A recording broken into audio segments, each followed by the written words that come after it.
আমরা যে ব্যবস্থাপনা বা আমাদের যে অবস্থান রয়েছে এখানে আসলে খুব একটা ভালো না, খুবই জরাজীর্ণ একটি অবস্থা দেখলাম। হয়তোবা গ্রাউন্ড ঠিক আছে, কিন্তু গ্রাউন্ডের পাশে যে অবকাঠামো বা খেলোয়াড়দের যে সুযোগ সুবিধা দরকার বা পর্যটকদের যে সুযোগ সুবিধা দরকার সেটা একদমই নাই বললেই চলে। এবং এটা বিগত সময়ে যাই হয়েছে,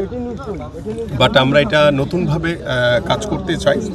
এবং আমরা আশা করি যে এত সুন্দর একটি জায়গাকে আমরা যে কক্সবাজার অঞ্চলকে আমরা স্পোর্টস ট্যুরিজমের জন্য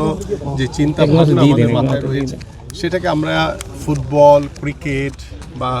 প্র্যাকটিস গ্রাউন্ড সহ এবং ইনডোর সুযোগ সুবিধা সম্পন্ন আমরা এটাকে স্পোর্টস ভিলেজ বা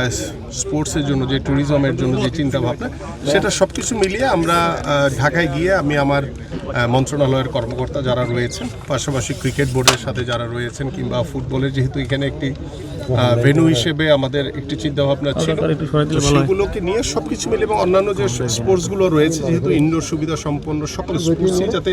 আমরা একটি স্পোর্টস কমপ্লেক্স বা স্পোর্টস ভিলেজ বলি কিংবা স্পোর্টস ট্যুরিজমের জন্য আমাদের যে সুযোগ সুবিধাগুলো দরকার আমরা এটি আলোচনার মাধ্যমে ইনশাল্লাহ নতুনভাবে এটাকে শুরু করতে চাই। আমরা আশা করছি যে কক্সবাজারের যে ট্যুরিজমের যে স্পটটি সেটি শুধু বাংলাদেশ না, সারা বিশ্বেই অত্যন্ত প্রসিদ্ধ একটি জায়গা আমাদের কক্সবাজার, সেটিকে আমরা স্পোর্টস ট্যুরিজমের মাধ্যমে কিভাবে কাজে লাগিয়ে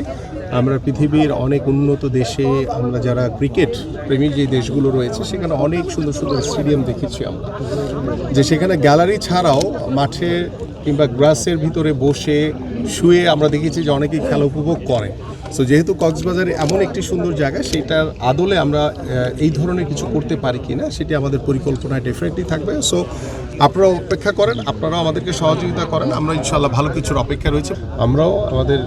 স্বল্প আকারে যে আমাদের স্পোর্টস মিনিস্ট্রির যে অবকাঠামো আছে সেগুলো তো আমরা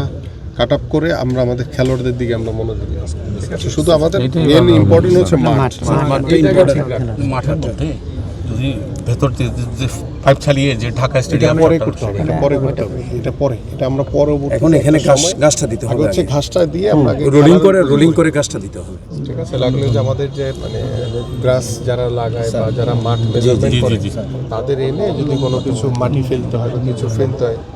যাতে ড্রেনেজ তো আমরা পারবো না, জাস্ট একটু ঢালু থাকলে পানিটা যাতে বেশি